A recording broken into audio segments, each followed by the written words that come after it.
سوچئے اگر آج کی نئی خلائی دوڑ سر جنگ کے دو سپر پاورز کے درمیان نہیں بلکہ ایسے ممالک کے درمیان ہو رہی ہو جنہیں ہم نے کبھی اس میدان میں سنجیدگی سے لیا ہی نہ ہو، اور اگر انہی میں سے ایک نام پاکستان ہو، ایک ایسا ملک جو خاموشی سے بغیر شور مچائے خلا میں اپنی پوزیشن مضبوط کر رہا ہو، سوال یہ ہے کہ کیا یہ صرف سائنسی کامیابیاں ہیں یا اس کے پیچھے ایک گہری اسٹریٹجک کہانی چھپی ہوئی ہے؟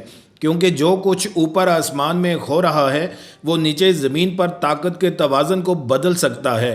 سوال یہ نہیں کہ پاکستان سیٹلائٹ لانچ کر رہا ہے، سوال یہ ہے کہ آخر کیوں، اور اس کے اثرات خطے پر، دنیا پر کس طرح پڑنے والے ہیں۔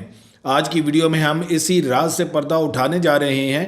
ویڈیو کو آخر تک دیکھیے گا اور ہماری ویڈیو کو لائک، شیئر اور چینل کو سبسکرائب ضرور کر دیجیے گا۔ میں ہوں بشارت حسین کاظمی اور آپ دیکھ رہے ہیں کاظمی 360۔ ذرا ایک لمحے کے لیے رک کر سوچیں، آج کی دنیا میں سیٹلائٹ صرف تصاویر لینے یا ٹی وی چینلز چلانے کا ذریعہ نہیں رہے۔ معیشت، دفاع، مواصلات، زراعت، قدرتی آفات کی پیش گوئی، حتیٰ کہ ڈیجیٹل خود مختاری تک سب کچھ خلا سے جڑا ہوا ہے۔ یہی وجہ ہے کہ امریکہ، چین، روس کے ساتھ ساتھ اب بھارت، ایران، ترکی اور خلیجی ممالک بھی اس نئی اسپیس ریس کا حصہ بن چکے ہیں۔ خلا اب سائنسی خواب نہیں بلکہ قومی طاقت کی نئی تعریف بن چکا ہے، اور اسی بدلتی ہوئی حقیقت میں پاکستان بھی ایک نیا کردار ادا کر رہا ہے۔ آج کی نئی اسپیس ریس سرد جنگ کے دور سے بالکل مختلف ہے۔ اس وقت مقابلہ صرف امریکہ اور سوویت یونین کے درمیان تھا، مقصد صرف جھنڈا گاڑنا اور برتری دکھانا تھا، مگر آج خلا معاشی طاقت، ڈیٹا کنٹرول، قومی سلامتی اور اسٹریٹجک خود مختاری کا سب سے بڑا ہتھیار بن چکا ہے۔ جو ملک خلا میں مضبوط ہے وہ زمین پر فیصلے خود کرتا ہے۔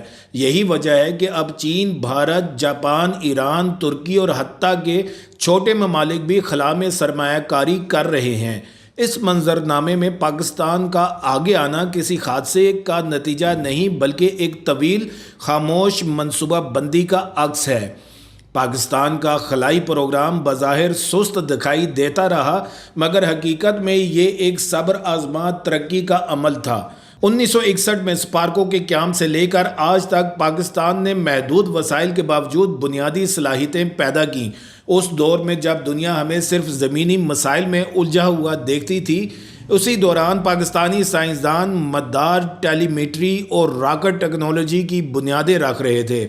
وقت کے ساتھ ساتھ عالمی حالات بدلے، ٹیکنالوجی عام ہوئی اور خلا ایک مہنگا خواب نہیں بلکہ اسٹریٹجک ضرورت بن گیا۔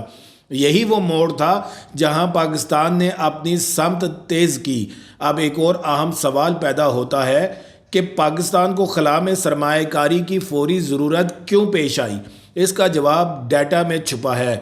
آج کسی بھی ملک کی معیشت، دفاع، میڈیا اور حتیٰ کہ روزمرہ مواصلات سیٹلائٹس کے بغیر ناممکن ہے۔ جب یہ سہولتیں غیر ملکی سیٹلائٹس پر منحصر ہوں تو ہر لمحہ ایک خاموش خطرہ موجود رہتا ہے۔ ڈیٹا لیک، سروس معطلی یا سیاسی دباؤ، یہ سب ممکن ہو جاتا ہے۔ پاکستان نے اس حقیقت کو سمجھا اور فیصلہ کیا کہ اگر خود مختاری حقیقی بنانی ہے تو خلا میں اپنا کنٹرول ضروری ہے۔ اسی سوچ کا عملی اظہار ہمیں حالیہ برسوں میں دیکھنے کو ملا۔ پاک سیٹ سیریز کے کمیونیکیشن سیٹلائٹس نے ملک کے براڈ کاسٹنگ اور ٹیلی کمیونیکیشن نیٹ ورک کو مضبوط کیا۔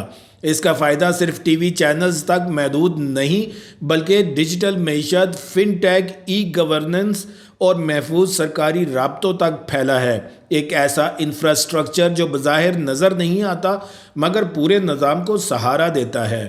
اور پھر آیا وہ لمحہ جس نے دنیا کی نظریں چونکا دیں۔ آئی کیوب قمر، ایک چھوٹا مگر علامتی طور پر بہت بڑا مشن۔ پاکستان کے طلباء اور سائنسدانوں کی جانب سے تیار کیا گیا یہ سیٹلائٹ چاند کے مدار تک پہنچا۔ یہ محض ایک سائنسی تجربہ نہیں تھا بلکہ ایک پیغام تھا۔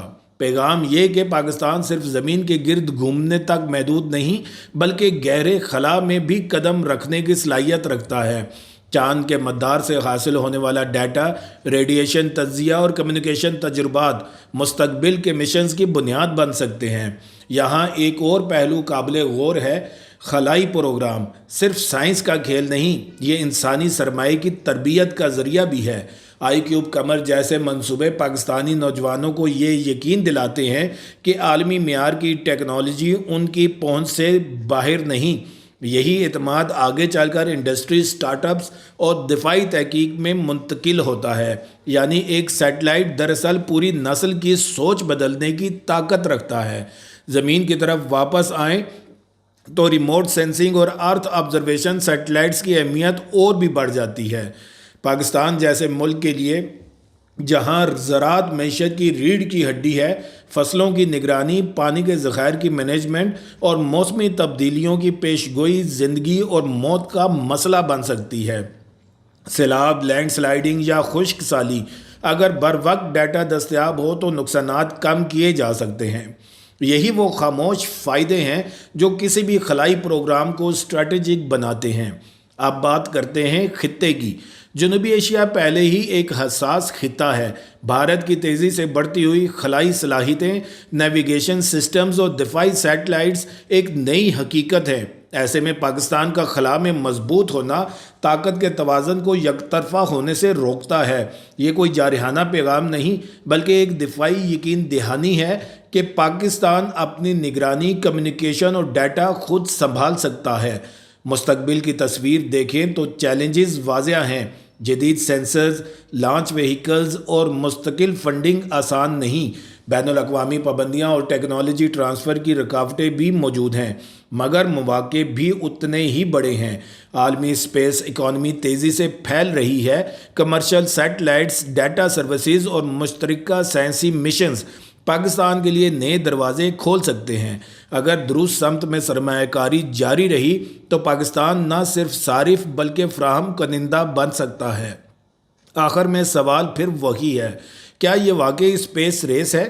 اور اگر ہے تو کیا پاکستان خاموشی سے ایک اسٹریٹجک آزادی کی طرف بڑھ رہا ہے؟